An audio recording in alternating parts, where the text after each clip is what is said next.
Cop stops teen. That looks like his dead son. Then he sees his necklace. The buzzing sound of a late afternoon in a quiet Cleveland suburb filled the air as Officer Liam Carter drove his patrol car down Maplewood Avenue. The streets were lined with modest houses, their front yards covered in leaves that the crisp Ohio autumn had scattered. This was his usual route, familiar yet haunting. It had been 5 years since the accident that took his son Michael, and yet every corner of this town still whispered his name.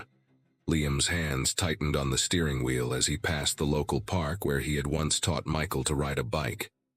His mind drifted to the unopened box in his attic, a collection of baseball trophies, birthday cards, and photographs. Sarah, his wife, had begged him to let go, but Liam couldn't. Today, of all days, the weight of his grief pressed harder. 5 years to the day since Michael had been taken from him. The crackle of the police radio jolted him back. Unit 542, respond to a noise complaint on Fulton Avenue, dispatch called. Mechanically, Liam acknowledged. But as he turned onto Preston Street, something else caught his eye. A teenage boy darted across the street, completely ignoring the crosswalk.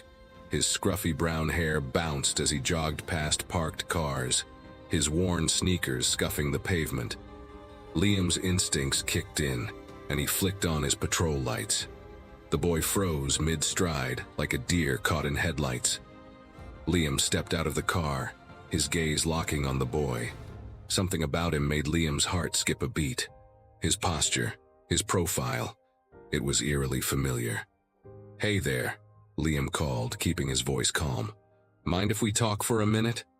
The boy shifted uncomfortably, his hoodie too big for his thin frame. "Jake?" he mumbled, finally meeting Liam's eyes. And there it was. Hazel eyes, just like Michael's. Liam's breath caught in his throat. "You know jaywalking is dangerous, right?" he managed to say, his voice trembling. Jake nodded, his gaze darting to the ground. But then Liam's eyes landed on the silver pendant around Jake's neck, a guitar pick with intricate Celtic knots etched into its surface. Liam's heart pounded. It was identical to the one they had buried with Michael. "That's an interesting necklace," Liam said, his voice dry. Jake's hand flew to the pendant, clutching it protectively. "It's mine," he said quickly, taking a small step back. Liam forced a nod. "Right. Be more careful crossing the street, okay?" Jake nodded and hurried away, leaving Liam standing there, feeling as if he had just seen a ghost. Back in his patrol car, he gripped the steering wheel, his mind racing. The necklace, the resemblance. It couldn't be a coincidence. Later that evening, Liam sat at the kitchen table with Sarah. The small, cozy kitchen was filled with the scent of dinner she had kept warm for him. But Liam hadn't touched his plate. He pulled out an old photo of Michael, showing it to Sarah. "I stopped a kid today," Liam began. "He looked just like Michael." Sarah froze, her eyes flicking to the photo. "Liam, we've talked about this," she said gently. "Grief can make us see connections that aren't there." Liam shook his head. "It's not just that." He was wearing Michael's necklace. Sarah's hand flew to her mouth. "The necklace we buried with him?" Liam nodded. "I'm going to find him again. I need answers." The next day, Liam returned to Preston Street. After hours of searching, he spotted Jake near an alley behind Murphy's Hardware, rummaging through a dumpster. Liam approached slowly, careful not to startle him. "Jake," Liam called softly. "Can we talk?" Jake froze, then turned, his eyes wary. "What do you want?" "The necklace," Liam said, his voice steady. "Where did you get it?" Jake hesitated, his hand instinctively going to the pendant. "Some lady gave it to me at a shelter," he muttered. "Said it would bring me luck." "Who?" Liam pressed. "Ethel Green," Jake said reluctantly. "She used to volunteer at St. Mary's Church." By evening, Liam had tracked down Ethel Green, a retired nurse who now lived in a modest home on Cleveland's east side. She welcomed him inside, her eyes widening at the sight of Michael's photo. "I remember him," she said, her voice trembling. But I need to tell you something about Jake. Ethel explained how she had found Jake as a baby in the aftermath of a fire at a foster home. I tried to save another boy too, she said, tears filling her eyes. He gave me the necklace, asked me to keep it safe. Liam's world spun. You mean Jake is Michael's twin, Ethel said softly. I didn't know where to find you after the accident, so I gave the necklace to Jake when he was old enough to understand its importance. The revelation set off a whirlwind of investigation. Liam and Sarah pored over hospital records, adoption papers, and old police files. They uncovered a horrifying truth. The agency handling Michael's adoption had deliberately separated the twins, selling Jake to another family for profit. When that family abandoned him, Jake ended up in foster care, lost in the system. The Matthews family's fight for justice began. They worked tirelessly with journalist Rebecca Hayes, who uncovered financial records linking the corrupt adoption agency to a powerful businessman, Charles Wentworth. The story gained national attention, leading to arrests and public outrage. In the months that followed, Jake slowly adjusted to life with the Matthews family. He learned about Michael through Sarah's stories and Liam's quiet moments of reflection. Together they visited Michael's grave, where Jake promised to honor the brother he never knew. On the day of the talent show at Cleveland High, Jake took the stage with Michael's old guitar.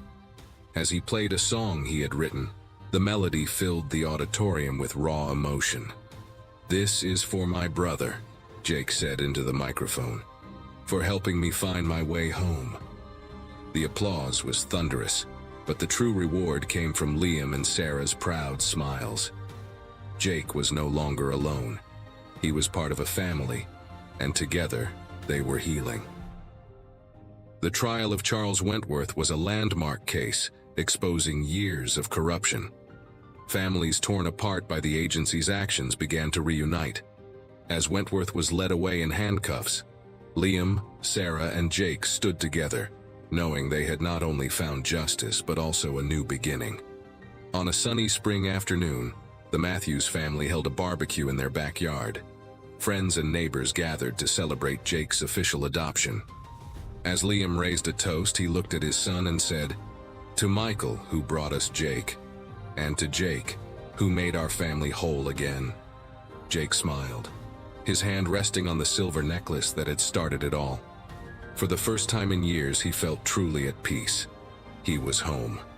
As the Matthews family settled into a sense of normalcy, a letter arrived in their mailbox, marked with no return address.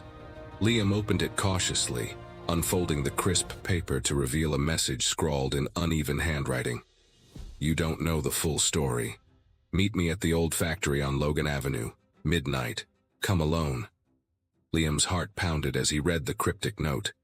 Was this someone trying to manipulate him, or could this lead to more answers? Against Sarah's protests, Liam decided to go, his police instincts telling him it was worth the risk. At midnight, Liam parked his car in the shadows of the derelict factory. The broken windows and graffiti-covered walls made it look like a place where secrets came to die. He stepped inside, his flashlight cutting through the darkness. "Hello?" Liam called, his voice echoing through the empty space.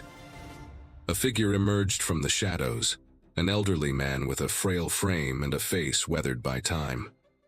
"You must be Officer Carter," the man said, his voice gravelly. "I've been waiting a long time to tell someone the truth." Liam tensed. "Who are you?" "My name is Thomas Wilkes," the man said. "I worked for the adoption agency that took your sons. I falsified the records." Liam's breath caught. "Why? Why would you do that?" Wilkes lowered his head, his hands trembling. "Money. The agency made a fortune selling children to wealthy families. But your case, it was different." "How?" Liam demanded, his voice rising. "Your sons weren't